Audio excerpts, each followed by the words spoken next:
Welcome to News9 Live, and you are watching On Point with me. Let me begin the first On Point.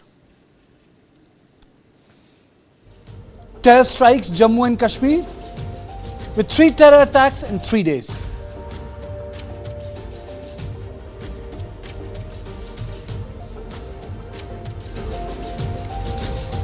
In a serious escalation of violence, Jammu and Kashmir has experienced 3 separate terror attacks in just 72 hours.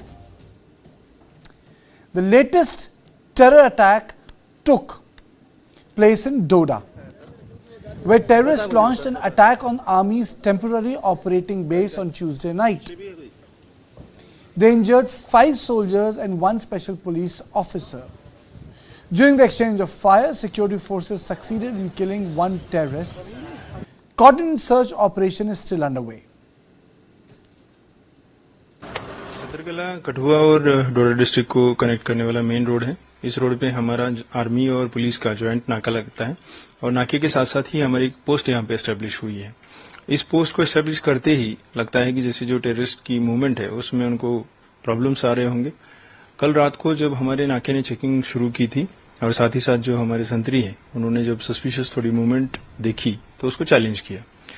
उस challenge के बाद में वहां से fire आया। Fire का फिर exchange होता रहा। अराउंड 1 आवर 1.5 आवर तक एक्सचेंज ऑफ फायर चलता रहा। हमारे जो जवान हैं आर्मी के और पुलिस के दोनों ने इसमें डट के मुकाबला किया है और उस इलाके को आज के डेट में अभी के टाइम पे हम लोगों ने सर्च करना शुरू कर दिया है। पहाड़ी और जंगल वाला इलाका है, सर्च में थोड़ा सा टाइम उस वजह से लग रहा है। आर्मी और एसओजी जो पुलिस है हम लोग मिलकर उसको सर्च कर रहे हैं। कठुआ पुलिस को भी हमने अब इन्वॉल्व किया है क्योंकि वो जो साउथ वाला एरिया है वो कठुआ को साथ जुड़ता है, तो ज्वाइंट एक सर्च हमने इसमें उस इलाके में शुरू किया है। तो Another terror attack took place in Kathua on Tuesday night when 2 terrorists opened fire inside Saida Sakhul village in the Hiranagar area of Kathua. A CRPF person lost his life and 1 civilian was injured. 1 terrorist was gunned down in the encounter and the second was neutralized subsequently. होने की भी संभावना sir, क्या ये रास्ता भटक गए थे कि ज्यादा और थे, क्या ये उनसे भटक गए थे, बिछड़ गए थे, क्या मतलब ये अभी डिटेल्स इन्वेस्टिगेशन की है। छत्रकला की क्या छत्रकला में अभी रात को आपको जैसे पता है कि हमारा एक ऑपरेशन आर्मी सीआरपीएफ पुलिस सभी का एक जॉइंट ऑपरेशन वहाँ पर उस इलाके में चल रहा था। तो उस जॉइंट ऑपरेशन के तहत जब टेररिस्ट का एक्सचेंज ऑफ फायर हुआ है तो उसमें उस इलाके को पूरा कॉर्डन में लिया गया। अभी ऑपरेशन वहाँ जारी है। वहाँ कोई कैजुअलिटी नहीं हुई है, वहाँ पर इंजरीज हुई है लेकिन वो आउट ऑफ जेंस। तो यहाँ क्या समझा जाए, जो 2 आतंकी थे उनको मार 2 आतंकवादियों को मार गिराया गया है और अभी सर्च ऑपरेशन इलाके में चल रहा है। Moments before the attack, the terrorists had gone door to door asking for water, but the villagers were alert and locked themselves inside the houses. A few managed to raise the alarm too. The terrorists panicked and led to random firing which injured a passerby. Security forces subsequently cordoned off the area and engaged with the terrorists. जी 7:30 पौने 8 की बात है। मेरे को छोटे लड़के ने बताया कि इधर कोई बंदूक लेके घूम रहा है। मैं बाइक पे आ रहा था तो मैंने उतर के देखा। जब देखा तो 2 लड़के घूम रहे थे 24-25 साल के। उनके काले कपड़े थे, ड्रेस पहनी थी, बैग था, राइफल थी AK-47। पहले मैंने AK-47 में ध्यान नहीं किया, तो जब मैंने ध्यान से देखा ऐसे करके AK-47 ऐसे साइड भी थी थोड़ी, तो मेरे को बोलते भाई इधर आ, मेरी बात सुन। मैंने बोला, मैंने देख लिया, फिर मैं समझ गया मिलिटेंट है।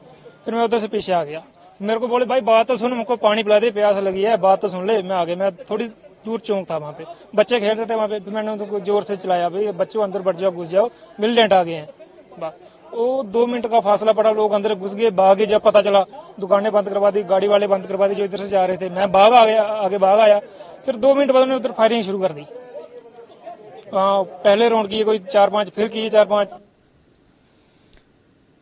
Terrorists succeeded in targeting the vehicles of senior police officers. Both DIG and SSP Kathua had a narrow escape.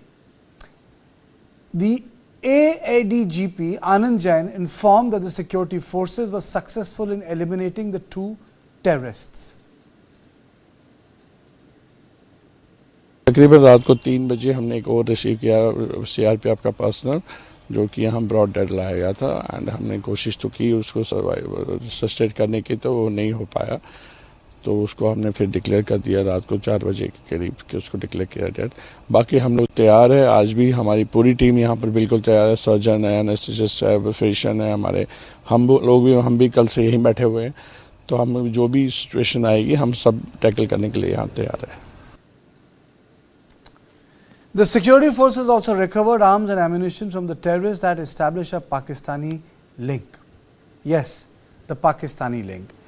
Pakistan wants to delay the elections. M4 carbines were recovered from the terrorists. IED were recovered from the terrorists. Arms and ammunition with Pakistani markings were recovered.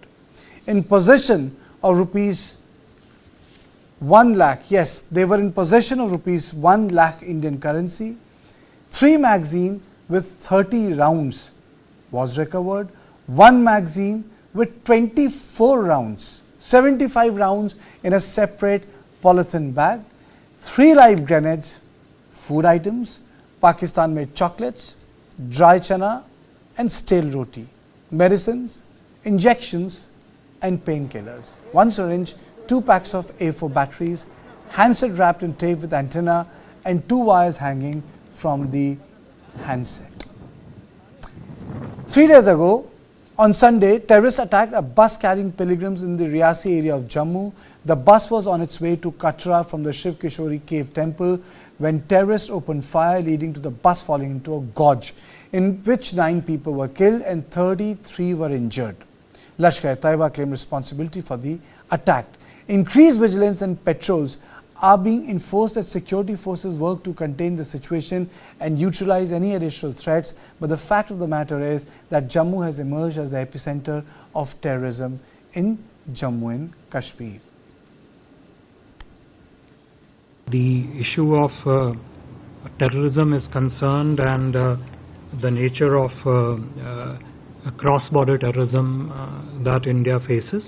I'm sure that in terms of the challenges that such instances pose to the general peace and stability in the region, they would suitably figure in Prime Minister's bilateral conversation as and when it is necessary, depending upon the agenda of bilateral discussions. Unless we talk to our neighbors, we will not be able to solve the problem that we have here. Because these terrorists are coming over the border and they continue to come. Whichever government tomorrow is in here, we'll have to still face the same thing. And innocent people die. You see that a security person of the CRPF died in that attack in Kathua, in Doda. Now look at these things. Look at them seriously. And we need to come out of these situations. How long will we face these tragedies? And we have a yatra coming now, which is a major yatra. Any small incident that might take place in that will be blown up in the rest of the country. And we Kashmiris are not responsible for these things. We have never favored these things. अमन के दुश्मन, इंसानियत के दुश्मन और जम्मू कश्मीर की जनता के दुश्मन इन कायर पाकिस्तानी आतंकवादियों ने बहुत बड़ा गुनाह किया है, जघन्य अपराध किया है। पहले रियासी के अंदर एक बस पर हमला किया गया जिसमें 10 के करीब लोगों की जान चली गई। बहुत सारे लोग उस आतंकी हमले में घायल हुए। यहाँ रियासी के रहने वाले जो बस के ड्राइवर जिन्होंने बड़ी हिम्मत से काम लिया, वो इस आतंकी हमले में शहीद हो गए, उन्होंने अपनी जान गंवाई। और वहीं कटरा क्षेत्र के रहने वाले बस के कंडक्टर अरुण जी इस आतंकी हमले में उन्होंने भी जान गंवाई, वो भी शहीद हो गए। बहुत दिलेरी के साथ जो बस के ड्राइवर श्री विजय कुमार जी और बस के कंडक्टर अरुण कुमार जी ने बड़ी हिम्मत और दिलेरी से काम लिया और उन आतंकवादियों की बड़ी साजिश को उन्होंने नाकाम किया, विफल किया। Elections are on the corner. It begets two questions. Has successful Lok Sabha elections in Kashmir rattled the Pakistani establishment? Second, how do you respond to such events? Will new red lines be drawn? Now on this, I am joined by Lieutenant General Syed Atta Hasnain. So thank you so much for joining me. I read your edit and took a cue from it, and we curated a show. So the first thing which I really want to know, why did you write this? The covert domain remains an option and must be just that, covert. You know, it was such a takeaway line. One, and second thing which I want to know from you is, when you say, should new red lines be drawn? And the third and the most, the request or the suggestion you make is that the elections should not be delayed at any cost. So, to begin this conversation, do you think it's a concerted strategy of Pakistan to delay the action, or you feel that the security grid has weakened in Jammu and terrorists are having an easy day there? Thank you. Karthika, thank you very much for inviting me for this show. I'm honored that you have used my op-ed as a trigger for your thinking and for your analysis. Let me try and explain my point, and your questions are very, very valid. The first of them, I would say, whether it's a deliberate strategy from Pakistan, I think that's a very obvious thing. As soon as the Indian elections were announced and everyone knew that in Jammu and Kashmir elections are going to be held after a fairly long interval, and that successful elections in Jammu and Kashmir are going to convey a message to the rest of the world, to the rest of India, to Jammu and Kashmir itself, that the problem is getting over, we are nearing normalcy, and the next step would be the state assembly elections. The moment this was announced, I'm sure there were lots and lots of people in Pakistan who must have been studying this, analyzing it. The ISI must have probably got a study group together to have a look at this and see what the implications of this will be. Pakistan has invested 35 years in Jammu and Kashmir, and much more even before that. But 35 years in the proxy war that they have been involved with. They cannot afford to lose this out. If they do not do something at this time, in all intelligence assessments, you have to put yourself into the shoes of the adversary. When I put myself into the shoes of the adversary, I realize if I'm looking at India from the other side, I would consider this the biggest opportunity. A big ticket event happening in India, 9th of June, the inauguration of the Honorable Prime Minister of India, the third NDA government coming into place. All this is considered a big ticket event. Bandwagoning on this, a terrorist act deliberately carried out by Pakistan, sponsored and carried out by Pakistan in one part of Jammu and Kashmir, and getting away with it is a huge message. That's the whole strategy. The message to say the story is not over yet. That's the story that they're trying to convey, the narrative that they're trying to convey. And therefore, setting the grounds, the space for the assembly elections. 3 months later, the assembly elections are due as per the directions of the Honorable Supreme Court of India, which means obviously that the process has to start a little earlier. So, this is a continuum. What you do at this particular time carries on into the time when the state assembly elections are going to be held. And if the state assembly elections are held successfully in continuum with the Lok Sabha elections, I think the game is very largely over for Pakistan. And this is realized very well there. That's the major reason why you find suddenly a spurt of activities. Not just 1, 3 activities. If actually you go into the depth, many more activities over the last 3-4 weeks which have taken place here. Having said that, why did I use this term, the aspect of covert? You see responses, everyone is looking for responses today. What is a covert response if you start discussing it on News9 TV channel? Is it a covert response? This is what I want to make people to understand. If you're talking about covert, it has to be covered. And let people understand that. The manner in which it is done is covered. That's exactly it. I think there was another question which you had on this. I can't really recall that. If you can just restate that, maybe I will be able to respond to that also. Okay, so we'll divide our conversation into three parts. The first part is, you said that there is a ceasefire which is being held on the line of control. But then how do we calibrate our response, sir? So my question to you is, can there be a response with ceasefire in place? Do you expect a response? See, when this ceasefire, I can take you back to 26th of November 2003, when the ceasefire first of all came. It's not a signed ceasefire. This is an informal ceasefire between the military operations directorates of the two countries, right? That is what virtually it is. Now, the beneficiary of a ceasefire, the benefits of a ceasefire should be there should be no infiltration.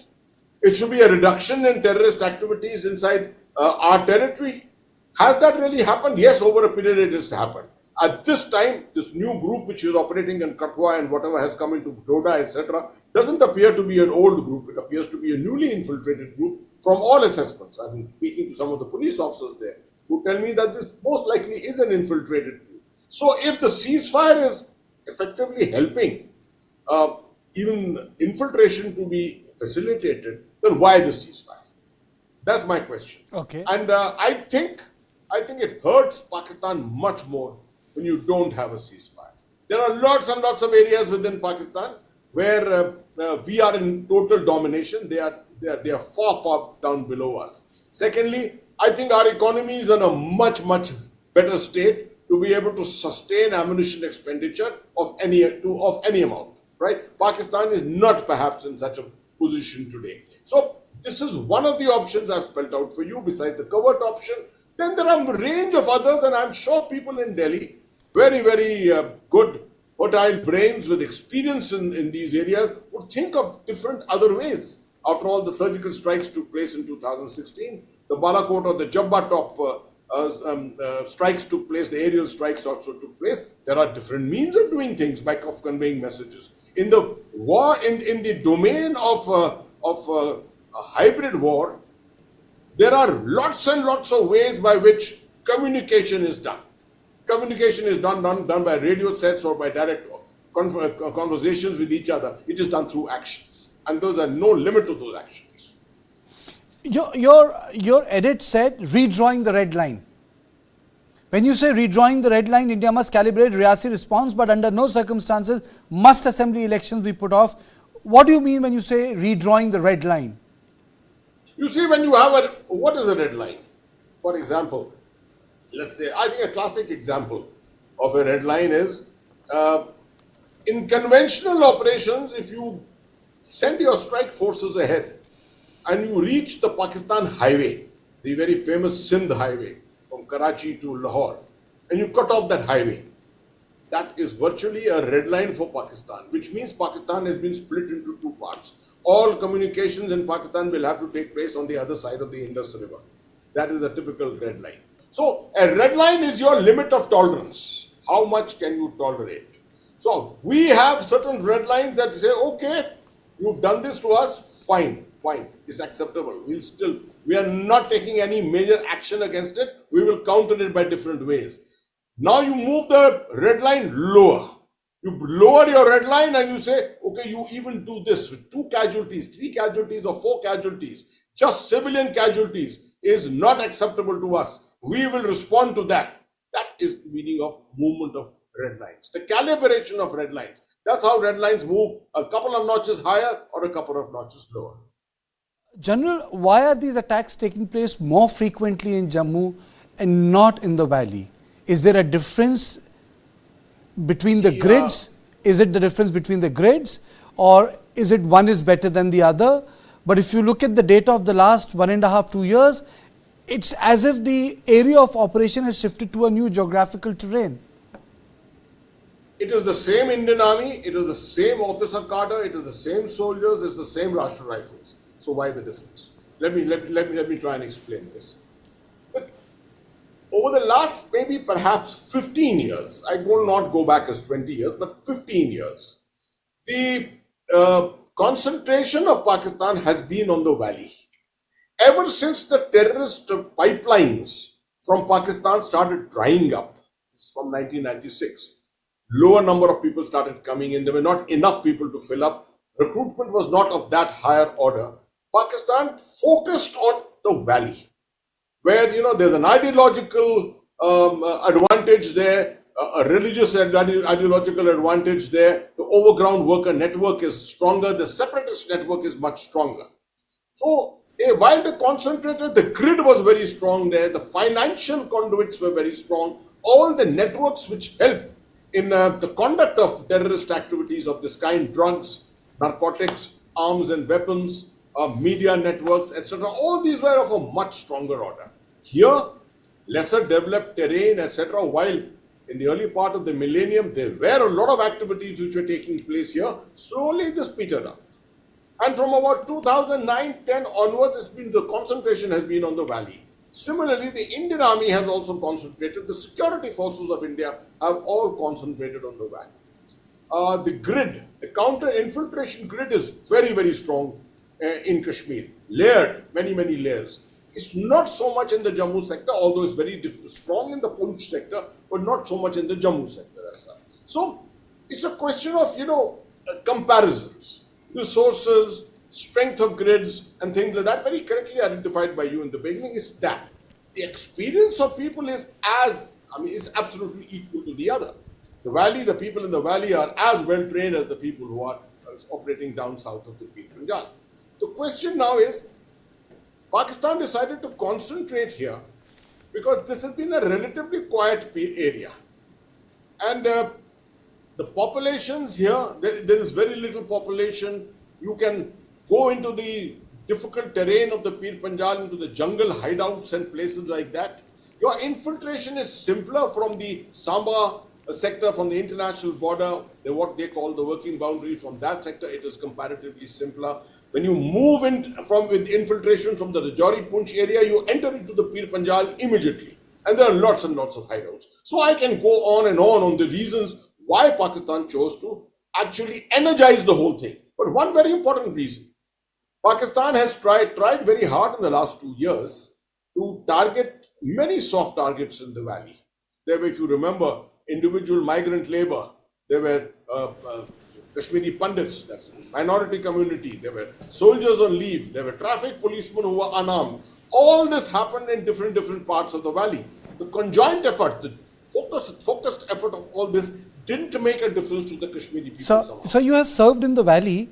Overground workers play an important role in any insurgency or terrorism infected area. Does valley have more overground workers or the valley, Poonch, Rajouri sector? What was your experience? Obviously the valley. The valley, you see, the valley is very well urbanized. Large number of big urban villages. I call them urban villages. Very, very large number of them. Lots and lots of banking facilities. It's much more modernized. The Kashmir Valley is much more modernized, and therefore it is easier for people to, for terrorists to melt into the population there. Here in south of Pir Panjal, the populations, first of all, the demography keeps shifting as you go southwards. It is, almost 100% Muslim by the time you enter the area of Kazikund and places like that, which is in South Kashmir. The moment you cross over, you start getting Hindu populations alongside, mixed, 50-50%. And by the time you come to Samba and Kathua, you have almost 100% Hindu population. So, obviously, they find it more difficult to operate in areas where there is a larger Hindu population.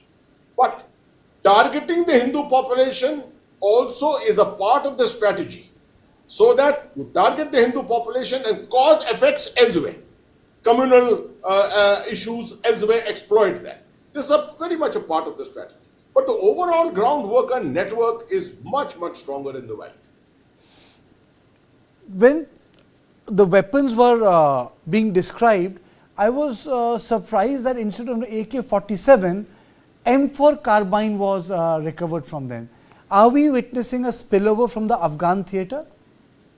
It was expected. Katika, it was expected. When 2021, 31st of August, when the Americans withdrew, they left behind 600,000 weapons. 600,000? That's the quantum. They threat, right? 600,000, 6 lakh weapons. That's right. That's the quantum that was left behind. And we knew that it's a matter of time before which, in fact, if you really see, the Afghan theater has provided weaponry to terrorists and insurgents and militants all over the world. Everywhere in the world, weapons have flown from here. And over a period of time. Now they've got a spurt with all these weapons left behind there. So obviously some of them, this is not the first time that they are reporting the presence of M4 carbines from there. This has been reported almost a year and a half earlier also. M4. So lastly, before I let go of you, the elections, the Lok Sabha elections in Kashmir were very, very successful. A high voting turnout. But when we talk about assemblies, those are hyper-local elections. Do you think that they're going to throw up different results? Two former chief minister lost elections in this Lok Sabha election, sir. I know it's a political question. And one candidate who is behind the bar won the election. I'm very happy to answer these questions because I know the situation fairly well there. As far as Engineer Rashid winning the elections, I have different takes on it because I've known Engineer Rashid and I've seen him operate on the ground in his constituency when he was an MLA in the area of Langet in Rafiabad, and I can tell you he had a solid following.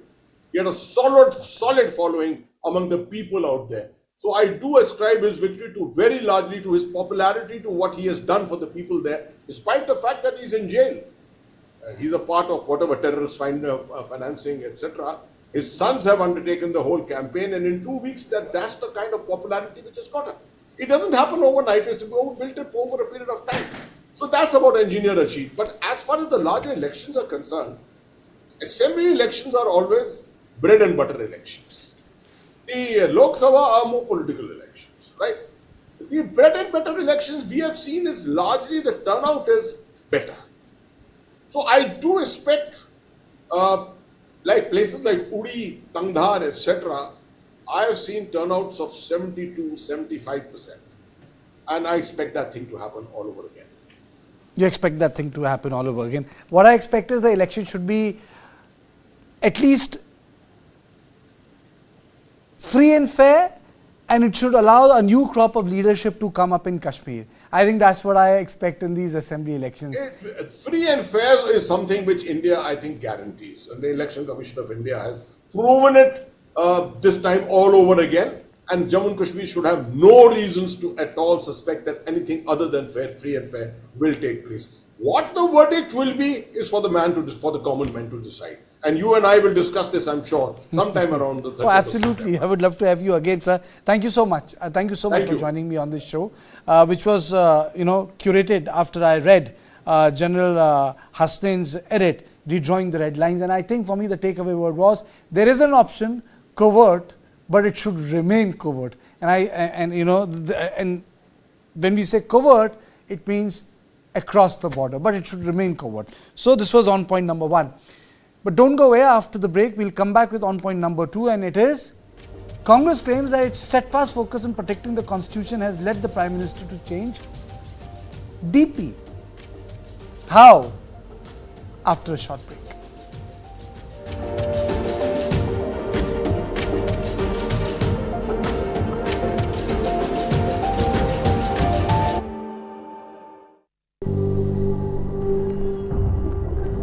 Helps beat sensitivity.